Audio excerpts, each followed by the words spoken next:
শান্তি সমন্বয় ঐক্যতা সান্তালীসকলৰ ভাষা সংস্কৃতি ৰীতি নীতি মুছলমানসকলৰ ধৰ্ম ৰীতি নীতি সংস্কৃতি সকলো জাতি জনগোষ্ঠীৰ ভাৰতীয় নাগৰিক হিচাপে জীয়াই থকাৰ যি মৌলিক অধিকাৰ এই সকলোবোৰ প্ৰতিষ্ঠা কৰি পেলাই আমি ইয়াত মিলনৰ জন্মভূমি মিলনৰ স্থান আমি গঢ়িবলৈ বিচাৰিছোঁ যাৰ ফলত সন্মানীয় শ্ৰী প্ৰমোদ বৰা ডাঙৰীয়াৰ নেতৃত্বত অসমত চাগে বহুত কিবা কিবি হৈ আছে ভাৰতৰ বিভিন্ন প্ৰদেশত বহুত কিবা কিবি হৈ আছে কিন্তু আমাৰ এই বিটিসি অঞ্চলত 26টা জাতি জনগোষ্ঠীক সামৰি 35,84,000 ভাৰতীয় নাগৰিকক লৈ আমি প্ৰকৃত গণতন্ত্ৰটো প্ৰতিষ্ঠা কৰি পেলাই এখন ফুলনি বাৰীৰ দৰে মিলনৰ স্থান আজি গঢ়িবলৈ সক্ষম হৈছোঁ সান্তালীসকলক আমি আজি স্বীকৃতি প্ৰদান কৰিবলৈ সক্ষম হৈছোঁ হয় বিটিসি অঞ্চলত সান্তালী কমিউনিটি নামৰ এটা কমিউনিটিয়ে বসবাস কৰি আছে তেওঁলোকৰ ভাষা সংস্কৃতি ৰীতি নীতিটো জীয়াই ৰখাৰ দায়িত্বটো আমাৰ বড়োসকলৰো আছে মুছলমানসকলৰো আছে বিভিন্ন জাতি জনগোষ্ঠীৰো আছে কিয়নো এটা জাতিয়ে কেতিয়াও অকলশৰীয়াকৈ আগুৱাই যাব নোৱাৰে আৰু সেইটোকে আমি যোৱা 35 বছৰৰ যি এক্সপিৰিয়েন্স এই এক্সপিৰিয়েন্সৰ মাধ্যমেৰে আমি উপলব্ধি কৰিবলৈ সক্ষম হৈছোঁ বড়োসকলে যদি বড়োসকলৰ সংস্কাৰ বড়োসকলৰ উন্নতিৰ বড়োসকলৰ আমাৰ প্ৰগতিৰ কথা চিন্তা যদি কৰে আমাৰ সান্তালী ভাইসকলকো হাতত ধৰি পেলাই আগুৱাই যাব লাগিব আমাৰ মুছলমান ভাইসকলকো হাতত ধৰি পেলাই আমি আগুৱাই নিব লাগিব সেই সকলোবোৰ পৰিকল্পনাৰে সন্মানীয় শ্ৰী প্ৰমোদ বৰা ডাঙৰীয়াৰ নেতৃত্বত সন্মানীয় আমাৰ উইলছন হাজদা ডাঙৰীয়াৰ নেতৃত্বত সন্মানীয় MLA আমাৰ লৰেন্স ইছলাৰী ডাঙৰীয়াৰ নেতৃত্বত সন্মানীয় আমাৰ চিফ ছাৰৰ এডভাইজাৰ কাম্পা বৰগোহাঁই ডাঙৰীয়াৰ নেতৃত্বত আমি নতুন প্ৰজন্মক নতুন পথ দেখুৱাবলৈ আজি সক্ষম হৈছোঁ য'ত বড়ো মানুহে সান্তালীসকলৰ গীৰ্জাত সোমাই পেলাই প্ৰাৰ্থনা কৰিবলৈ সক্ষম হৈছে য'ত মুছলমানসকলৰ অঞ্চলত আমি গৈ পেলাই খেতি বাতি কৰিবলৈ সক্ষম হৈছোঁ বজাৰ হাট কৰিবলৈ সক্ষম হৈছোঁ যাক আমি আজি মিলনৰ ভূমি বা মিলনৰ স্থান বুলি ক'বলৈ সক্ষম হৈছোঁ গতিকে আপোনালোকে আহিছে ভাল লাগিছে আজি আমি সকলোৱে আমাৰ দাদা হাজদা ডাঙৰীয়াৰ নেতৃত্বত আজি নতুন প্ৰজন্মক আমি নতুন পথ দেখাব বিচাৰিছোঁ আমি বৰবাদ হৈ গৈছোঁ আমাৰ জীৱনবোৰ আমি আমাৰ ল'ৰা ছোৱালীক এনেকুৱা পৰিৱেশত আমি জন্ম হ'লোঁ যে আমাৰ ল'ৰা ছোৱালীক ভাল শিক্ষা দিবলৈ আমি সক্ষম হোৱা নাছিলোঁ আজি সন্মানীয় শ্ৰী প্ৰমোদ বৰা ডাঙৰীয়াৰ নেতৃত্বত আপুনি সান্তালীয়ে হওক বা আদিবাসীয়ে হওক বড়োই হওক বা ৰাভাই হওক বা মুছলমানে হওক বা যি জাতি জনগোষ্ঠীয়ে নহওক কিয় আপোনাৰ ল'ৰাই মোৰ ল'ৰা মোৰ ছোৱালী আপোনাৰ ছোৱালী সেইটো সম্পৰ্কৰে আমি নতুন প্ৰজন্মক নতুন পথ দেখুৱাই পেলাই আজিৰ ভাৰতৰ যি নতুন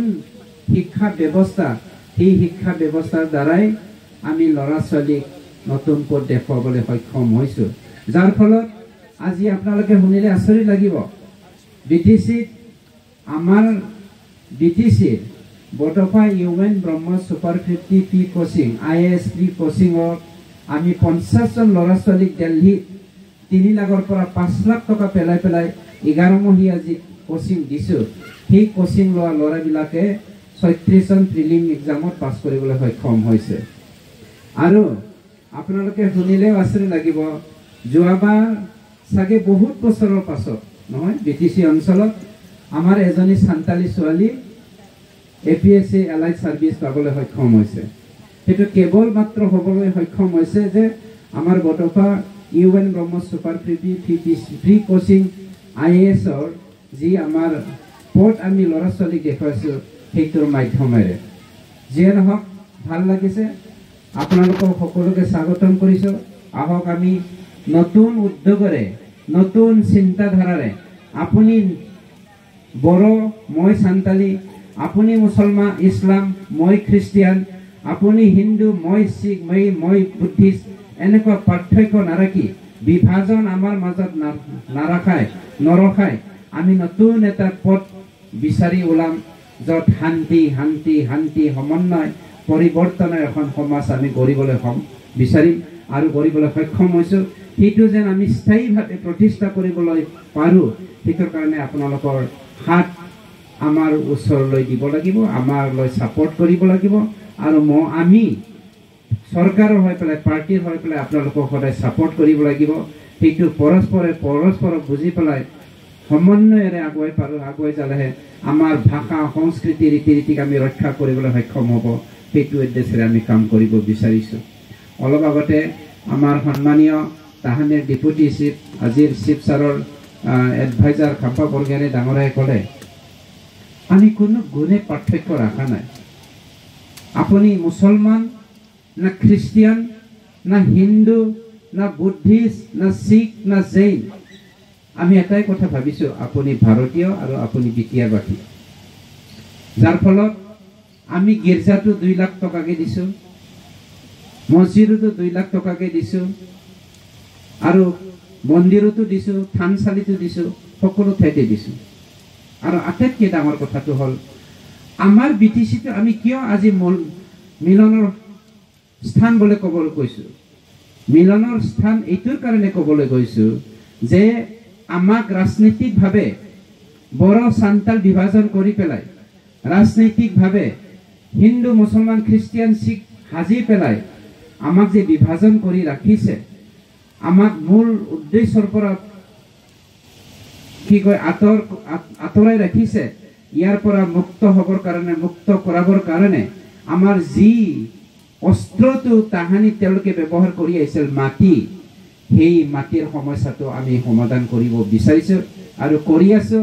অহাকালিও আমি প্ৰায় 2000 মানুহৰ মাটিৰ পাট্টা বিতৰণ কৰিম যোৱাকালিও আমি 862 জনৰ মানুহৰ মাটিৰ পাট্টা বিতৰণ কৰিছোঁ আৰু আগষ্ট মাহৰ 10 তাৰিখৰ আগে ঈশ্বৰ প্ৰভু যীশু আল্লাহ যদি আমাক সহায় কৰে আমাৰ বিশ্বাস এটা আছে প্ৰায় 40,000 পৰা 60,000 মানুহৰ মাটিৰ সমস্যা আমি সমাধান কৰিবলৈ সক্ষম হ'ম তাত আমাৰ সান্তালীও থাকিব মুছলমানো থাকিব বড়ো থাকিব ৰাজবংশীও থাকিব ৰাভা গাৰো সকলোৱে থাকিব আৰু আটাইতকৈ ডাঙৰ কথাটো হ'ল আমাৰ জেনেৰেল সেক্ৰেটাৰী আপোনাক অলপ উঠিবলৈ অনুৰোধ কৰিছোঁ আইনাল ভাই অলপ উঠক এই এজন আইনালক কৈছোঁ মই এখেতলোকৰ দুজনে কাম কৰি পেলাই মাটিৰ কাম এই সপ্তাহৰ ভিতৰত ফৰেষ্টত আমি 350 আৰু ৰেভিনিউত আমি 300 মানুহৰ মাটিৰ পাট্টা দিবলৈ গৈ আছোঁ